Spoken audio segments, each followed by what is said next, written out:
Jaun Andreok, ongi etorri, egun on guztioi, zuekin, guztiekin, Jakes Txapartegi eta Ester Barandiaran.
Jacques Txapartegi, emocionado.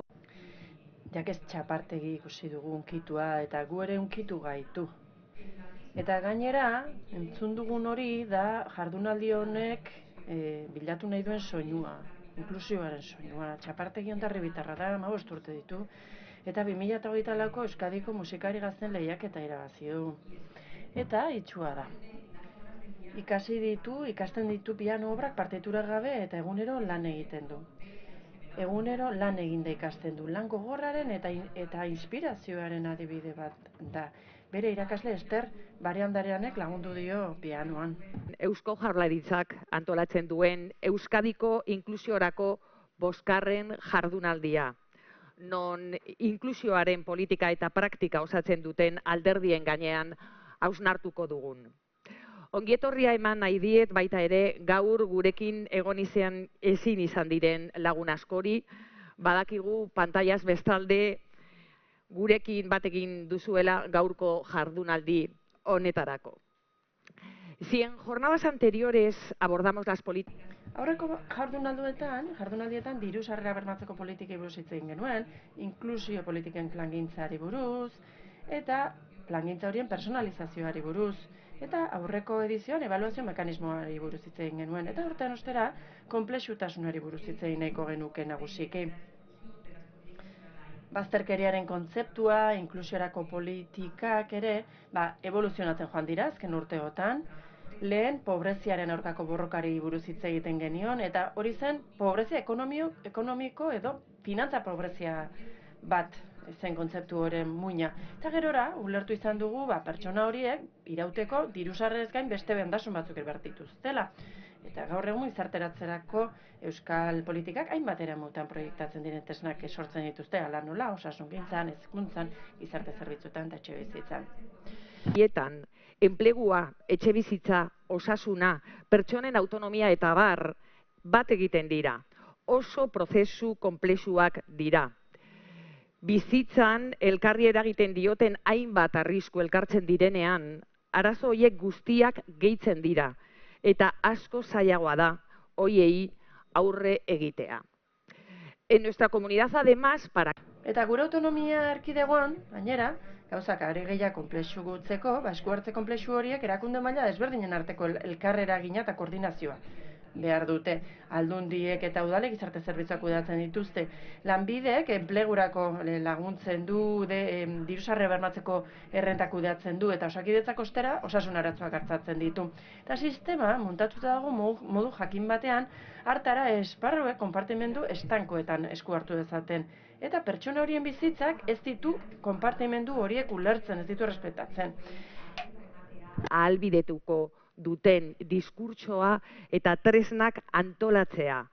Egoera horiek ezin baitira ikuspegi batetik aztertu. Que todas las personas tengan acceso a los recursos. Pertsona guztiek, beren ongizarterako behar dituzten baliabideak eskura izatea, gutxieneko diru sarrerak izatea, hezkuntza, enplegu aukerak, etxebizitza, osasuna, gizarte loturak ere izatea, beharrezkoa da. Gainera, gizarteak gero eta konplexuagoa da, eta baliabideak eta zerbitzuak malguagoak izan beharko dute aurrerantzean ere. Jardunaldi honetan. Este espacio de encuentro y reflexión desde el conocimiento y el contraste académico, la visión profesional y la intervención tiene que servirnos para seguir diseñando políticas que pongan a las personas en el centro, acompañándolas en sus procesos vitales de inclusión. Entzun diezagun hasteko orain agintariei Donostian gaude, ingurune ederrean Miramar Jauregi honetan, gero gozatzeko aukera izatea espero dugu. Eta Donostiako alkatea gurekin dugu hasteko. Eneko Goia, alkate jauna mesedez, zurea da hitza.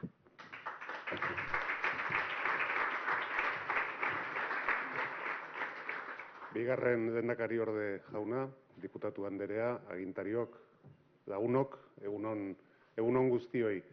Ez daukazute merito makala gaur egiten duen egunarekin leku zoragarri honetan hemen egotearekin, ez? Baina horrek demostratzen du zein dan hemen guztiok daukazuten konpromisoa. Bueno, nik denik eta bain eskartu egin nahi diot lehendakariordeari gonbidapena luzatzeagatik eta hemen izateko aukera baliatzeagatik. Gracias por cursar la invitación y... Asko gonbidapenagatik, eta ni hemen egoteko aukera hau sortzeagatik, eskerrik asko, hasieran baino ez dut parte hartuko, 5. jardunaldi honetan, baina dena den eskertzen dut aukera. Gai honetan, administrazio guztiak gara tarteko, esan da, egia da, gai hau oso konplexua da, eta horixe da gaur landuko duzuena, jardunaldi honetan, konplexutasuna. Inklusioaren tratamenduak dakarren konplexutasuna, erakunde desberdinen ikuspegitik. Hor parte hartzen dugun erakundeen ikuspegitik, eta hor tarteko diren aspektu guztiak landuko dituzu. Gaia hori badakigu erakundeetan gauden arduradunak, eta asko dira, ez? Bazterkeria saihesteko egin beharreko lanak eta eskaini beharreko baliabideak. Nik bakar bat jarriko dut adibide gisa, porque, bueno, son muchos los aspectos que hay que trabajar. Aspektu ugari landu behar da, inklusioaz ari garenean, baina inolako zalantzari gabe enplegua oso elementu garrantzitsua da. Niretzat funtsezkoa, inklusio politikez ari garela. Eta horri dagokionez, Donostiako udalean, eta zuri begiratzen dizuet orain, nik uste dut hor, erakusteko moduko elementuak ditugu, arragoteko moduan gaude. Sustapena sozietatearen bitartez, hor lan egiten dugu enplegua bultzatzeko. Bereziki, lan egiten dugu esklusio arriskuan dauden pertsonekin. Eta azken proiektu bat bideratu dugu, oso proiektu ederra, Ubako aterpetxea. Sortu zen proiektu komertzial gisa, eta gaur egun beste izaera bat, beste itxura bat du. Nik uste dut oso adibide ederra dela, ikus dezagun zer egin dezakegun erakundeek inklusio politika bultzatzeko, beste erakunde batzuekin batera. Udalerritik gure hondarradetxoa jartzeko prest gaude, eta gaur hemen dauden esperientziak eta dauden testigantzak entzuteko eta horietaz ikasteko. Besterik ez, egun ederra izan dezazute da, eta batez ere emankorra izan dadila. Eskerrik asko.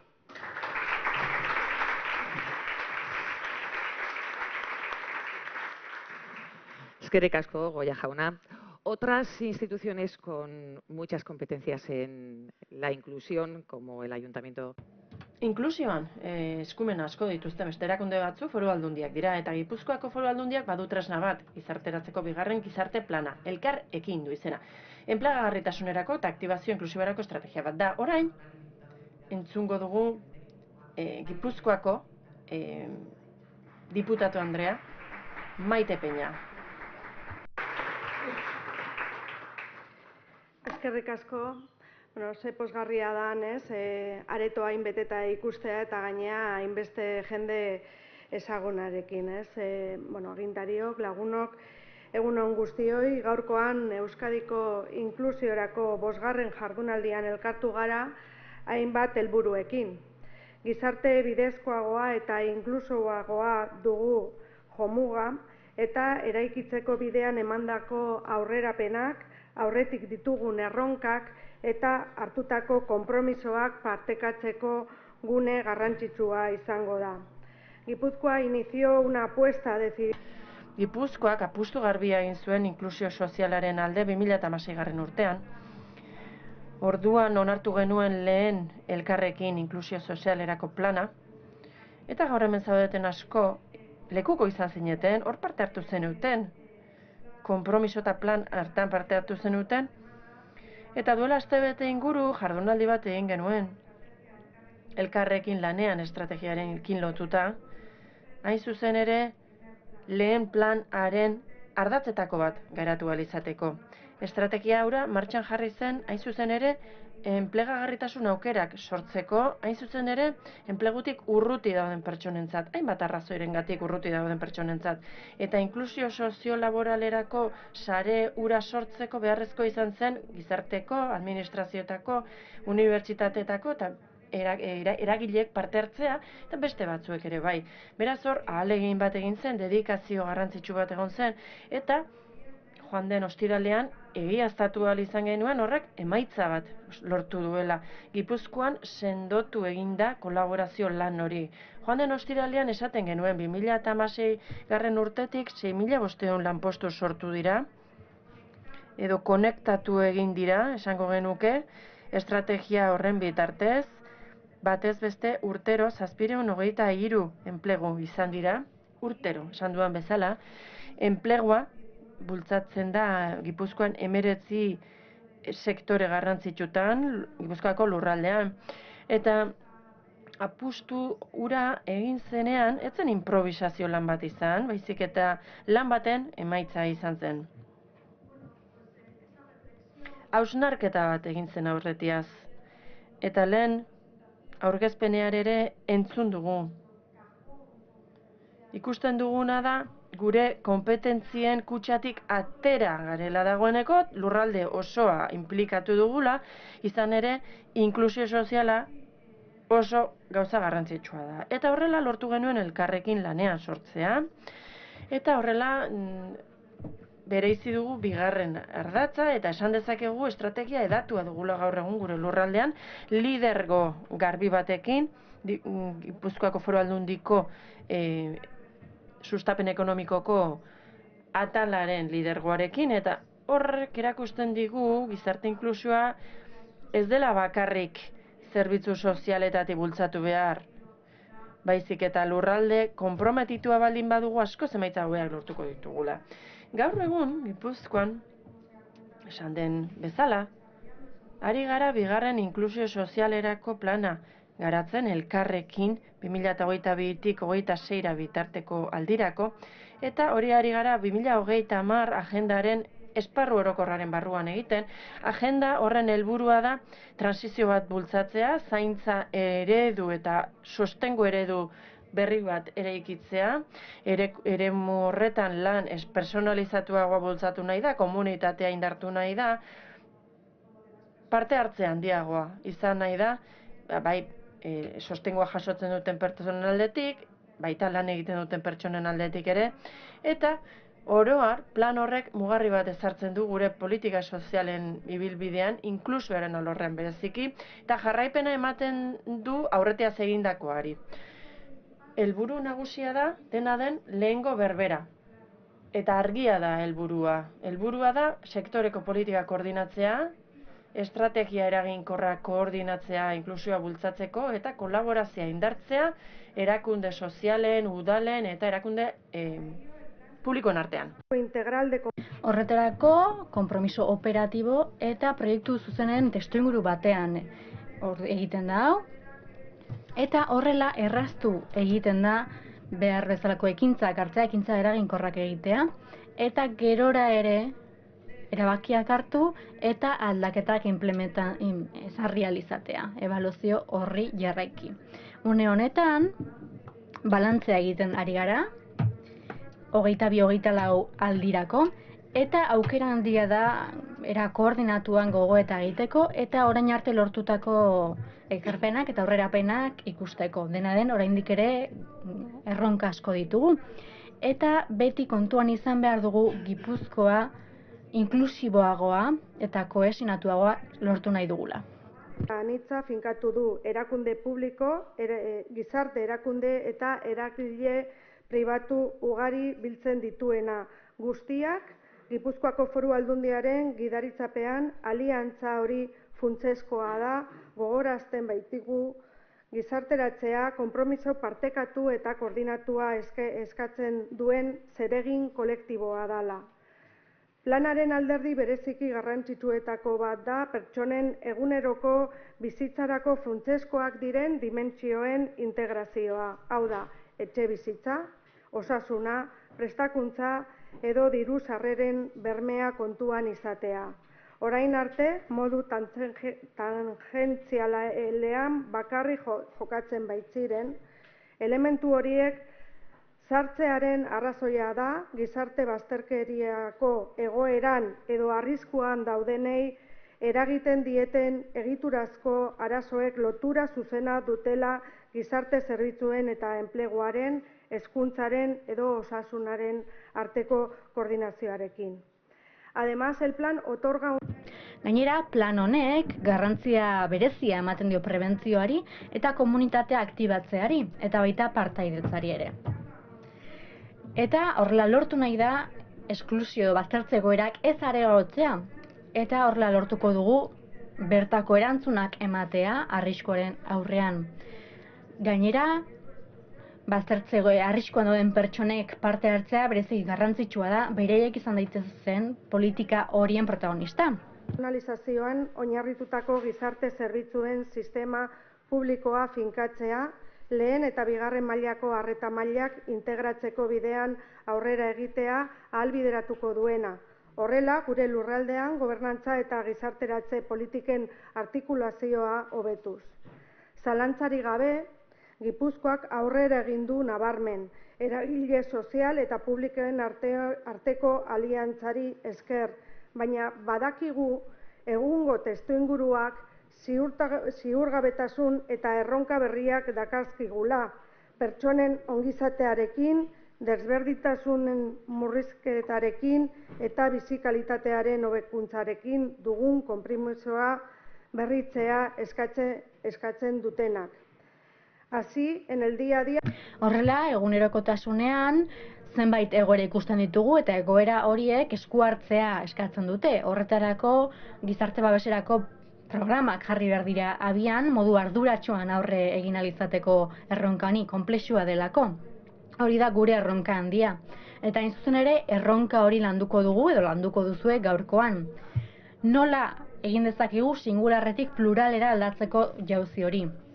Hau da, zure kontuak eta nire kontuak gure kontu bihurtzea. Ez baita kontua zenbat, baizik eta nola.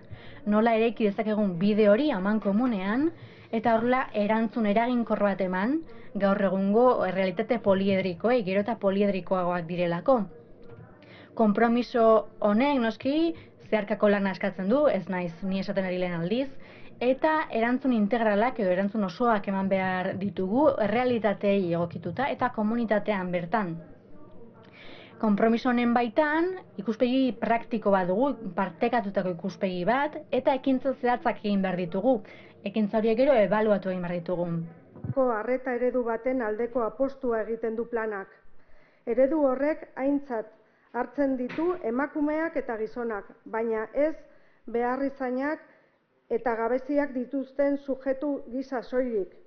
Gure esku hartzearen erdigunean kokatu behar diren indarguneak eta lehentasunak dituzten gizabanako gisa ere hartzen dira kontuan. Aliantza honetan parte hartzen dugun erakunde eta entitateok konpromiso eta erantzunkizun hori gure gain hartzen dugu. Jarduera zehatz bihurtzeko eta jarraipen eta ebaluazio prozesuetan aktiboki parte hartzeko. Gure aleginek benetako inpakto iraunkorra sor dezaten. En conclusión, laburbilduz, ibilbide horri bat badugu, eta partekatua da, hori garrantzitsua da Gipuzkoa inklusiboago bat lortzeko. Bertan, lankidetza eta partaidetza izango dira oinarri, hain zuzen ere, zaurgarritasuna, ahultasuna eta gizarte bazterkeria gainditzeko. Nik argi dut, honelako espazioek eta jardunaldiek aukera ematen digutela guztiok batera etorkizuna sortzeko, etorkizuna eraikitzeko, gure praktikak berrituko ditugu eta gure konpromisoa are gehiago indartuko dugu. Eta amaitzeko noski zorionak bihotzez, ikusi dugun musika ikuskizunagatik, gure gizartean, ohikoena zera izaten da, sentimenduak izkutatzea, eta gainera esan bezala emozionatu gaitu, unkitu gaitu. Eta, testu inguru hobezina jarri digu, gaur esku artean daukagun erronkari aurre egiteko. Nire partetik besterik ez, mila esker.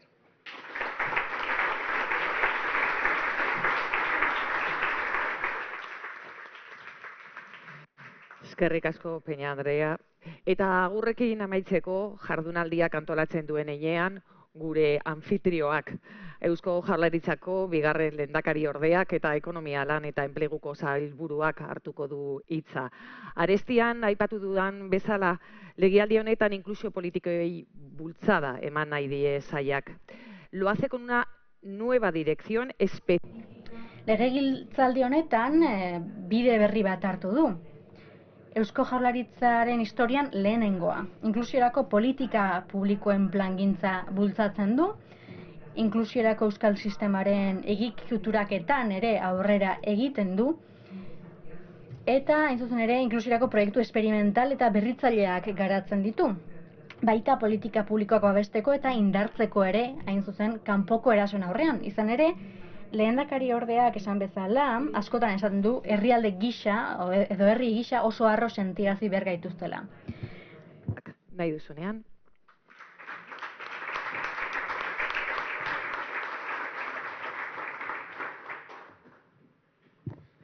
Anfitrioa da, alkatea da,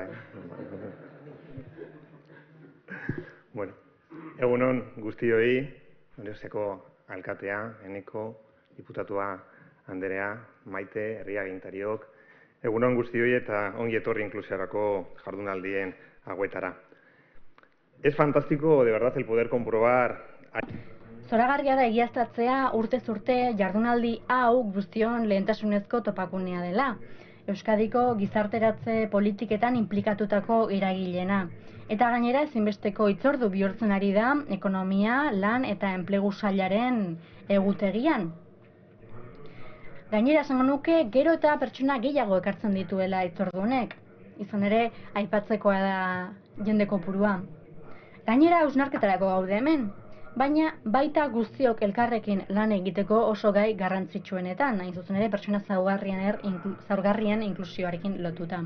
Ez baino lehen, mila esker benetan hemen egotegatik Donostian, izan ere badakit zuen egunerokotasuna oso astuna dela eta batzuetan ez dugu tarterik jardunaldietara etortzeko.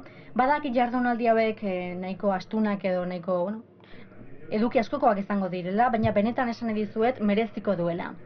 Bai, egia da, paseoak ematere oso erosoa dela, oso atsegina, baina ziur nago aukera izango duzula horretarako. Gainera, hemen hitz egingo duten hizlariek ere oso kalitate handia dute, asko duzue guri kontatzeko eta batez ere emateko. Lagun baino gehiago zarete gurekin. Sois más de 370 personas. 370 lagun baino gehiago zarete gaur gurekin, bai Miramar Jauregian bertan, bai modu virtualean jarraituz.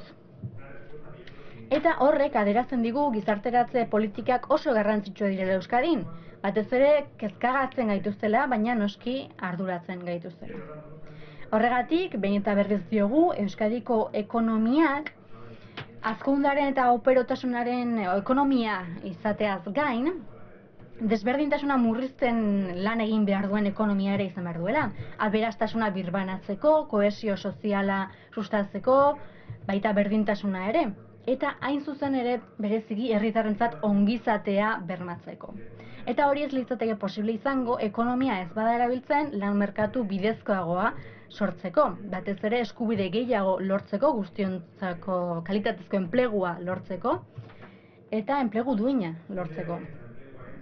Ekonomiko onak izan ditzakegu eta ditugu, baina Euskal Herritarrek ez badituzte eguneroko ongizatean sentitzen. Gastatzeko eta aurrezteko gaitasuna ez du askorako balioko. Podemos tener y tenemos buenas cifras macroeconómicas en Euskadi. Hazkundeari eta enpleguari buruzko zifra makroekonomiko onak ditugu, baina Euskal Herritarrek ez badituzte egunero sentitzen, beraien gastatzeko eta aurrezteko gaitasunean sentitzen, ez dute askorako balio. Eta egia da pozgarria dela ikustea pobrezia eta baztertzeko arriskua murrizten ari dela Euskadin. Hala egiaztatzen du pobreziaren eta gizarte bazterkeriaren aurkako Europako sareak, Espainiako pobreziari buruz egindako txostenak. Dena den egia da, beste erkidego batzuekin alderatuta nahiko ondo gaudela, baina zenbaki horien atzean pertsonak daude, pertsona gehiegi eta Euskadin zaurgarritasun egoeran asko daude, edo behintzat arrisku hori dute. Oraingo inklusiorako jardunaldiaren 5. edizioonetarako inklusioaren erronka gizarte konplexu batean gaia aukeratu dugu. Izan ere, konplexutasun gaiak edo hitzak adierazten du zer baldintzatan lan egiten dugun gaur egun. Zuek ere egunero egiten duzue lan, eta badakizue gure politikak duela 20, 40 edo 60 urte baino askoz hobeto daudela, baina egia da pertsona horiek lan egiten zutenean, argi esango lukete hobetu dugula. Baina hain zuzen ere, garapen sozialak, ekonomikoak eta gure gizartearen bilakaerak etengabe erronka hori bidaltzen digu, hain zuzen ere gizarteratzean lan egiten duzuen eragilei. Inklusio faktoreak eta bazterkeriako arriskuak biderkatu egiten dira. Aldaketa demografiko eta sozialak, klima aldaketa, sistema digitalizatuen kalteberatasuna, aniztasuna eta bizi ibilbideen individualizazioa. Horre guztiak ezegonkortasuna eta bereziki ziurgabetasuna sortzen du. Gainera, badakigu gero eta olatu erreakzionario gehiago daudela eta zenbait lekutan demokrazia politikoa ahultzen ari direla. Gainera, duela hamarkada batzuk politika inklusiboek Espainian eta Europan eta Euskadin ere bazuten gehiengo hori hausten ari dira. Horregatik, bereziki garrantzitsua da dei bat egitea, gizarteratze politikekin dugun konpromisoa berresteko eta adostasun sozial eta politikoa bilatzea. Eta horrela, desberdintasunak, aukerarik eza, pobrezia eta bazterkeria murrizteko. Horretarako ezinbestekoa da zergatiak edo arrazoiak aztertzea.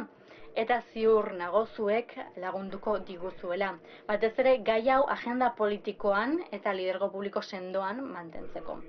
Horregatik, azken urteotan, gure sailak zenbait lege sortu ditu, hori da gure konpromiso politikoa.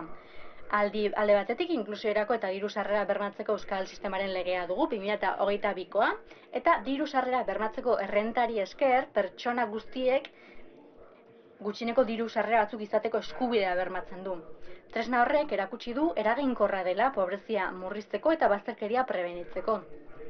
Baina gainera lege honek aitortzen du pertsona guztiek eskubidea dutela laneratzeko eta gizarteratzeko behar duten laguntza eta babesa jasotzeko. Bestalde, enplegu legea ere badugu 2023an onartu genuen, eta enplegu politika aktiboetarako eskubide subjektiboa aitortzen du.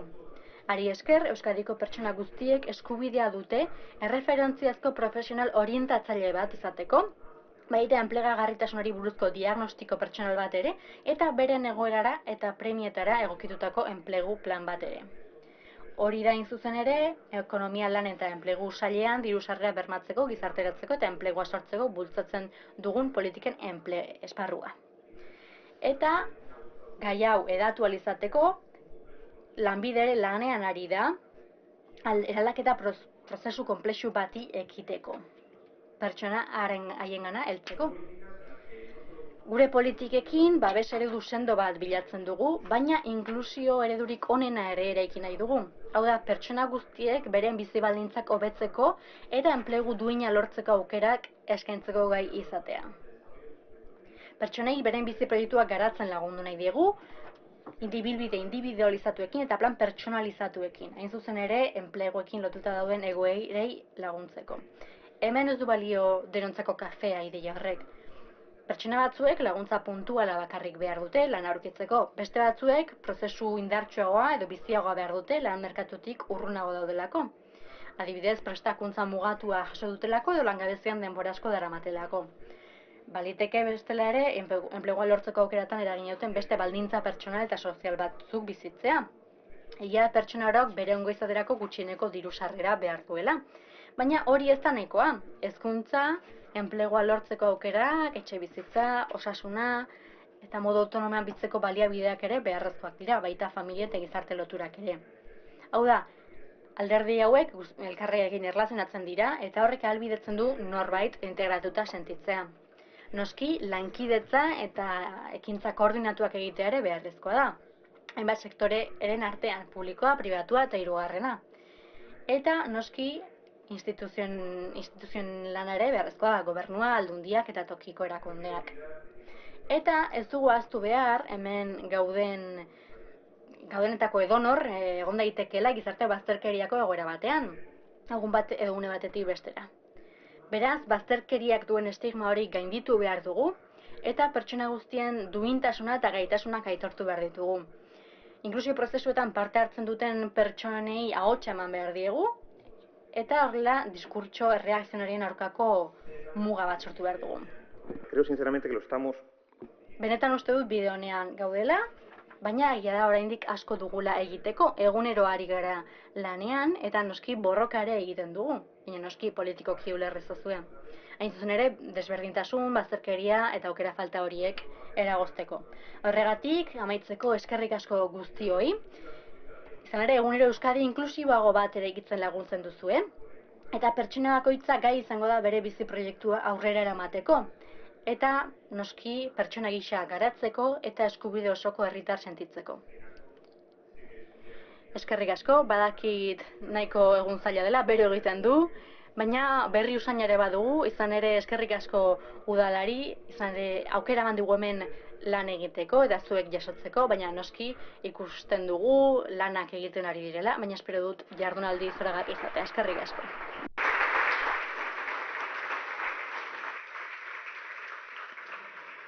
Eskerrik asko, Torres jauna, eta agintari guztiak guri laguntzagatik hasiera honetan. Les dejamos, seguro que tienen muchas cosas que hacer, si quieren quedarse. Utziko zaituztegu, ziur gauza asko dituzula egiteko, baina beste zeregin bat baldin baduzue jarritu mesedez zuen agendarekin.